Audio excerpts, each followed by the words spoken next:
mother when he was alive. You are gone, but you still have your image.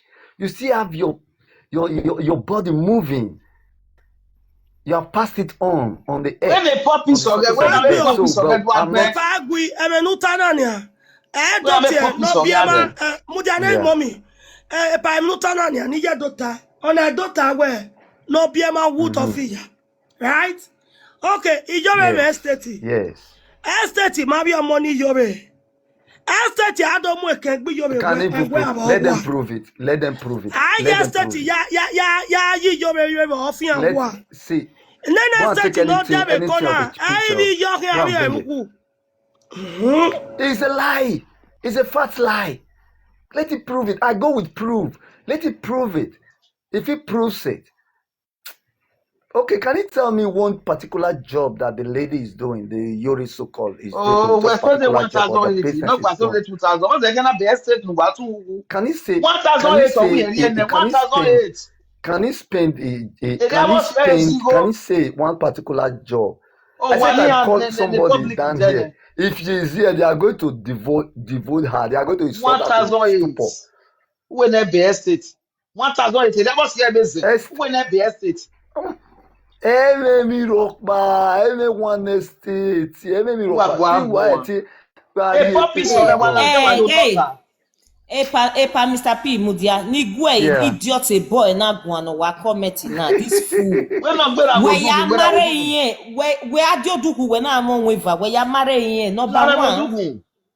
Well, number one, Meti work a live video where may ya rent ma, ya some houses in Lagos. Yeah, video every year. Maybe if you call him maybe live video. If you come here, become more pain here. Or maybe near way because mugu. That is how scammer play. Any play ma. Umada some because he better umami on to because umami what work babu working wa mafia babu working we that woman a big 419 no or even no ya scam why or we boni or give a me ya no ya play wa 419 do wa my or we boni or play iye ya mama ma iye ya mama wa we ya iye do are live video ya ma why sungu e no dey na estate na waka me no here no day ticket o ma ye day ticket no here okay no seko no ready house no ma why usungu we ya marry na the only thing Iyore that go bo the only thing Iyore you go no side phone ya there yahu ora ya bogwa estate ni ni atani orí gbọ́ ọyá àpọ̀ mẹ́kígbò ọ̀rẹ́ yà bẹ́ estate dìgbò Igo ya ni adoneti ne no mi ae. Oh, wa ni Origbo. Ano si Origbo onya wa ni. Ya fiya na for one night. Ya fiya for one night. Ase wa kan se gwagwa savoir. Aje no Origbo gbe Iyore la video wa ma o ya bu gbe Iyore no moto Nigeria. Aye Origbo ri ku efo wa ba mi go ya bo wa. Anado aso. Ba mi He didn't show a princess. The princess is okay. My wife never come here before. We no ya so. Igo ya ni yekuwa. Igo ya ni yekuwa. Origbo enye muna. Enye kuwa na. Princess la wo wa dio duku nudo come here. We no ya go we gwan before. Oga vie. Oga vie before.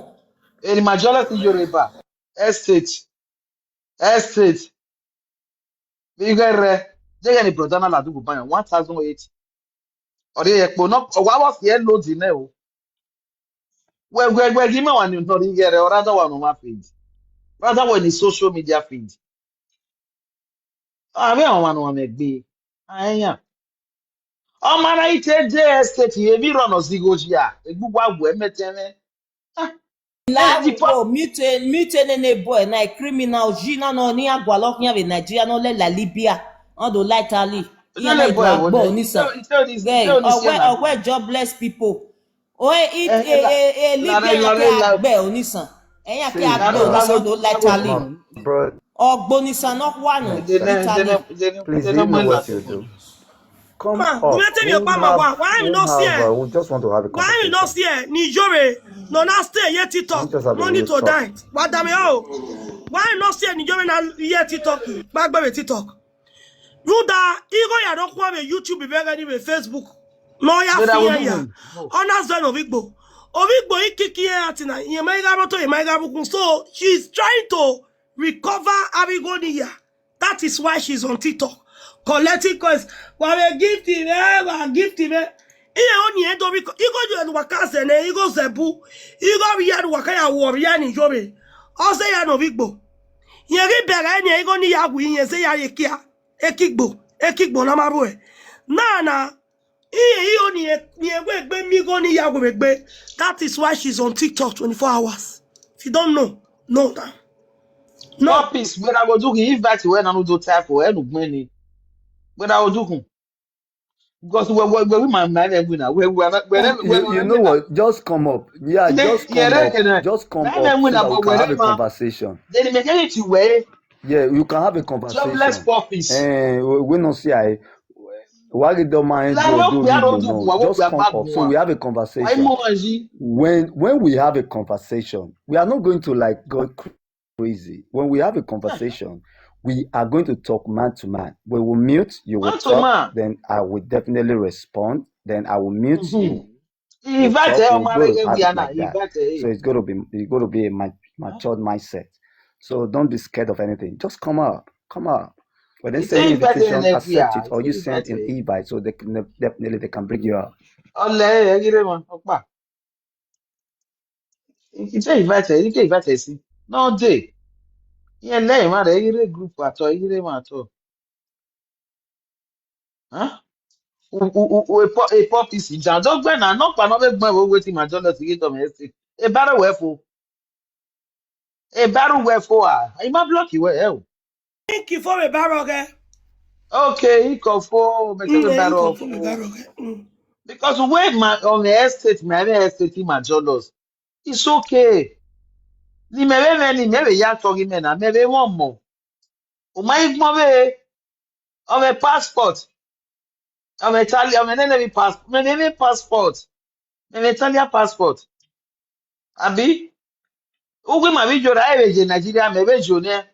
Onye 3-2. 3-2. Eh? Uwe ma video re no ewe Nigeria me jo gba nene. 3-2. I tani ebe mo pot gbebe jo. Iya ma mu bi me. 4-2. Uma gbe estate abi me estate but he won wa estate. Abi? E wan room abi se no. Well, here ba. Me o yan ba 6-2. 6-2. Mome, did you barrow noir? Comment section la wa de barrow ne. The barrow no get account now. We una la wan do gbe with my dollars. Iyore we ma Iyore a reply mama dey take it. E ma donate ni Iyore no ya de be no ya da. E be di nu we bi e. Am donate no no ya. Am donate ni me. 10-2. Oh. La eni wa na no gbe comment na wa ti na kere no do gbo we.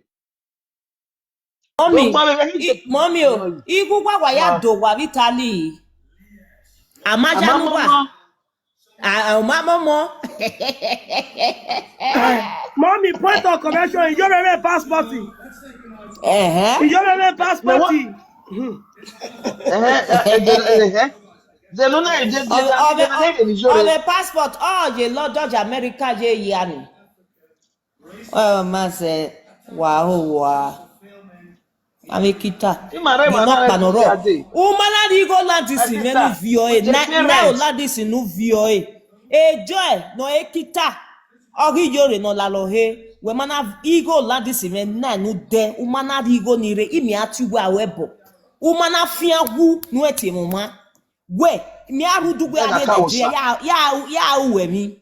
Imi a uwe mi jo. Benu gwe wa owa we mai mana di wa owa kian. When we are here, looking how we are here. Again, another game like this, 35 euro. Oh, now this was calculated 9. No, we Iyore nyahu 9. Oh, mami go die me nothing. Enjoy die me. 1 naira. Oh, ma die me. Oh, we Iyore, oh yeah, time, right? Iyore master, eh? And you know, wow, when we have a woman, mana. I may milk, but no my way again, Akawusa. na. I may milk, but no my way job, we marry, mana. Hmm. Here, what igbo yo to igbo, what the other Public to. tower. Oh, Public no tower. more ke Morocco, re ni arepi be Morocco. No mama no more ko ne be Agbagba. Morocco. Oni wa ka me no ke live no ke camera ngwa bego wa no gun. Wa sungu. O mana ri hu pon me nu wa vio wa ve kokobiri nu ga no ga ho we. O mana ri igo ni gume u dia ke me. Imi aru duwe mi aje Nigeria ya moson gbo ejo. Agwejo No na wa abi no no mi abi ki ebe. abo. Wa no mi ebe I Spain. didn't Agwe know ba e like ko wa. it. Agwe to ye I like nyaga it. nyaga. Wa sungu. Ori Wa oba gbe ogbe o. o, omu ye wa. Ore do Uza. akumegua, o do akumegua, the platform of Iyore. O do Na gbogbo akumegua na joy. ni isi osa joy. When When Bonnet no go, no, very judge. Mama, you when baby papa wo be fa no gbe bia na yin avo, ukuli yan. Una je ovie kokobiri, una je police. Ona gele 1 o'clock 2 o ya lele boy ni gbina vason. Ona je boy ni me 5 years, be 5 years ni yin give na. E madam no mu were una moye no gbale gbore gan. E kokobiri na ni give be oni ho wa ve wo. Ah, e bene police ve di enu ya mie we. Ogwe no de ebego de. Ebege. Ah, udo agu megun a. Wa sungu. Obi ado no bia na koko bibi ba tie. Ani o ma ni mo te la reverse. Nene geve ovie do. Ibi ado ya bia ne bo. E ko no ne gbe be Ivie bo. obonado bie ve Ya bia ni do. bi ado. Ona bia na koko bibi. Ne Wa gbagbo ma bo. gbo. Asungu. Ejo iba Awe, kuku ba be me ma o lawe gbe. I can go to America. I Uma mi can go ebe to France London. bia na I ona we can go koko to bibi. any country. Wa Any country. joy. He travel any country. And I'm a businesswoman. And we. Wow. Go be no Kelly bia no biu no pogeva na ya the boy. No a boy, fine boy. Oye na go meme. Oye na go meme. Ukwu ya daviere ya mu one room. Kwa sungu. O do agu megun. Ore ma na ga dame ho. O mana di gu pomen, u ponu e o la this was no dele wo pomen. E na no fi o mo mana Ọmọ náà bí kò ní bẹ wa wúwo ya sunjo. ta joy. To Wúwo ya aju ta. muta. Because what you me ven. U Ma ya jẹ ju nugbẹ muta joy. joy. Ma wá dẹnu gbẹ. Ọgbẹ bàbá epitu gbẹ yìí máa mẹ́sẹ̀ gbú ẹ. Wa vi no. No ya ari pe Iyore ya insult princess. Wa va vi dun. Idun ni koku wa ya mojo. Wa ru pon ye ko ke mi ame yu etun. Pelu mana asa. Polusun ala Iyore. Wa ru pon ni la wa mi aye mi ame na je ye ti fi an wo wa ni. Pelu mana asa. E mortuary okin aro wa ni joy. Pelu mana asa. No ya fi du pe ko evo Iyore. Wa asun hevi. E ba na du pon pon. Akawosa. E ba na du pon pon. Àkàwọn sanu Budu dùn pon pọ̀. uri Iyore ba budu pon ni pon. We ka mi Iyore mo budu pon ni pon a. Na je we page Iyore we na yaro bi o man we jo. We mo sa nu sun wa gbon. Ọ̀rọ̀ náà ti dùn pọ̀ pọ̀ Wo ẹ bá mi bẹ̀rẹ̀ ah àìfún ẹ. oni we Iyore we go ma gbon we kina we go ma gbon. Ma ka wo sa wo gugun a. We gba le gbe no aya di Iyore pon vi o. Wa do iwo mu ni go no ni we du vi o. Wa sun wa gbon. U va go vi dun enu va na. Iyu eke ya. Ai mo gbe ya bi na mo na se ja wo. Bẹ́ẹ̀ ẹ ṣàtọ̀bùṣù àwọn náà yà sí lùpọ̀ bẹ̀tà sẹ̀lẹ̀tì wà náà gbẹ́ wà gbọ́. Igbe ai mo gbe ya bi na se ja ai. Kí jẹ́ kéèyà ẹ máa bọ̀ ọ́ lẹ́yìn ẹ̀gbẹ́.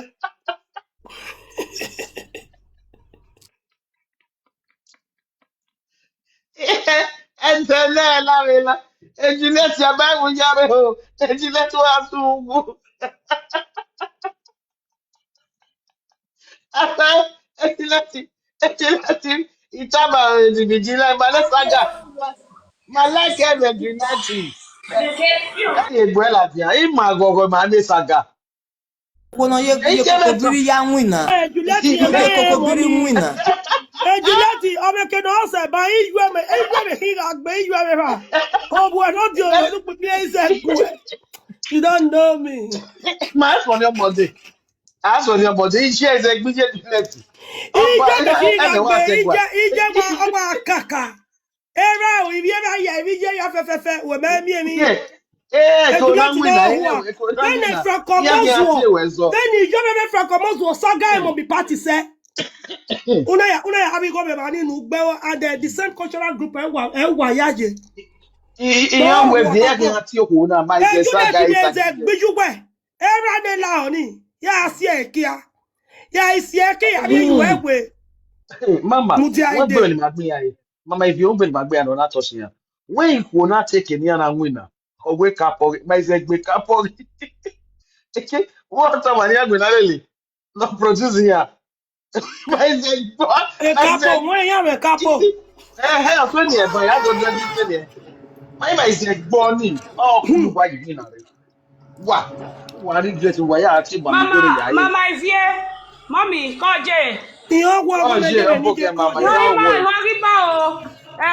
Umami efa lórúkọ rí ẹsẹ̀ tí ó kò náà nọ̀rẹ́ pèrè dọ́kọ́sẹ́ ní Iyore náà. Rí ẹsẹ̀ tí ó kò náà ọ̀sà women zogwegi. Ìmẹ́dù wáyé díẹ̀ sórí ilire. Mama mo ya Yeah. ya ke no ya me mama ya ona ya support ke no ya o ya be be tan. Ọ̀kẹ́dọ̀ ọmọ ẹ̀rí ọmọ ẹ̀bọ̀gbẹ̀. Iyo ya be ne ni a. La go mo. So, what's the name of it? Most of we not sunu da kuori. All those sunu da many people. Wa le hore. Why you change this for me? We no ni support Well, ke then, ni Osa sa go me so go ge. We no support women iyo na me nele, ya ba mai na mu se. bogbe begani. Okay, Ya ya mai ma tie bo bono. Iyo me mo me. ba Oh. no sa go me so go ge ga Oh, support my e ni a. Ya mai tie bono begani. Okay, Ya mai tie mama, bono mama, begani. Me na fi gbe me mama, bi ya mama, mo bo my gbe na o sister. ti ene, ama be Aye ye me me bi tie o bo do ni se. ge Oh, ni. Okay, okay. There. But Me ba ke Okay, ni ye. ya now tie not bo me ke ni how. ya Okay, tie bo me. one Dabi man, oje. we do Ege not ni have ya mo one bo man. gbe I yo know. be. Ye na ya support e kebe. Ugbo eni ka ora ba be What I sa go me want so go you. ge ora ba be yin we bu What I dani want ni. here, you worry. Okay, one day Ene ya ani ye kan ye no sa wo me so go oh sa wo me so go come on we ma. O so we na re kire wo. Then I Nana should know ye Kiribo. kire. Oh, So sabade ba wa ya wa we say my sister, no, we do mi ya not. I know my ya like a job, ya me bobo sa go me. But okay, now not. imo Understand? gbogbo ngai pa. Oh, Allah. example no. You must so say no man make be no. Exactly. Manda, you must so say no man make be. Be we na to no tabana. Be we re bana. Me wa di. Me wa we ro bi oni. Kakabo. Ere saga ya so. O ya me le no. Eriono, we say Anota. salo sabade ba we rame. Eh. We say. Wa Rude gbo ye toto. mama DJ, Ivie mama blue. Ike like yan. Oya me live. Na we ire say la je. dia. No e ga ya ta wata. Wa gbo ye toto. We iya mo e bo gbe Iyore ne. Osa we me so gwe ge. Ora support Iyore. Egene Okay. ya mo e bo gbe na ye be support e. Egene ya mo e bo gbe ni odo si ezo ni ma osa we me so gwe ge. Okay. Iye Dege. ne ga saga ime ina wa mo e bo gbe na bu bi awu ba. So Okay. o ma se inu ege no kin osa we me so gwe ge. Eni ka ona ifie mi. Ona ìpàdé mi Okay. yẹn náà ìdánwò ẹgbẹ́ ẹ̀yẹ́ o yẹn mọ̀ ọ̀nà àmọ́ gbẹ̀pọ̀ ọ̀yà lẹ̀. You know do access Okay. security jore. You know Exactly. do access security ya no rest. Dege Exactly. mama Yẹn ya náà ya. ìdò fà ọ́ nísàn wa. Mhm. Okay. Bọ̀tẹ̀ gẹ́gẹ́ yẹn mú Dege. ẹgbọ́ gbẹ yẹn yẹ́ alẹ́ lẹ́ẹ̀kí o bọ̀tẹ̀ níka o mẹ́yìíga ẹ̀gẹ́ ní ẹ̀sájú bá wọ́n sàwọ́ bẹ́ẹ̀ sọ́gbẹ́ gbẹ mọ́nà ìdò àságá ẹgbẹ́ náà wà mọ́ ẹgbọ́ gbẹ yọ̀rọ̀ náà wà yá wú gbẹ̀gbọ́ bí ẹ̀dọ́ gbẹ̀gbẹ́. So ọmọ ẹgbẹ́ gbẹ bá ní Kabo. ẹ̀níkà ọ̀nà gẹ̀dọ̀dọ̀ ìrẹ́ àwọn sàwọ́ bẹ́ẹ̀ sọ́gbẹ́ gbẹ wa. Ọ́nì náà ilẹ̀ ọ́nyọ́ ìdòbí fílẹ̀ sí Okay. kùtọ̀ yíyọ́ bẹ́ẹ̀ yà àgọ́gọ́ yọba. Madam, today she's living Kwenu fine. ema no ga Dege. support ogi oba ni me violate. Abia igwa akwali ya. Okay. Here we Asa are about the the go my do. sister. E kokodu. E budoza e ya wole ya. Igwa Oya akwali wala. ya. Agege la de. Oya wese sabo de Agege ba la de. wa. Wọ́n wá ya gbé na lima. Wọ́n wá ya gbé na wo owa na kwa sabo de ba wa ya. Okay, over you. What's this sweetheart? Wow. I swear. Have you met your silo Mommy, it is no we well not in we are. Wetani Uwe. It is well with him. And if you don't know any no you know Eh yenegwa. eh It is not well with Iyore eh. and Yoga. Eh Come on no me. movement. Ogun do lẹ́yìn so.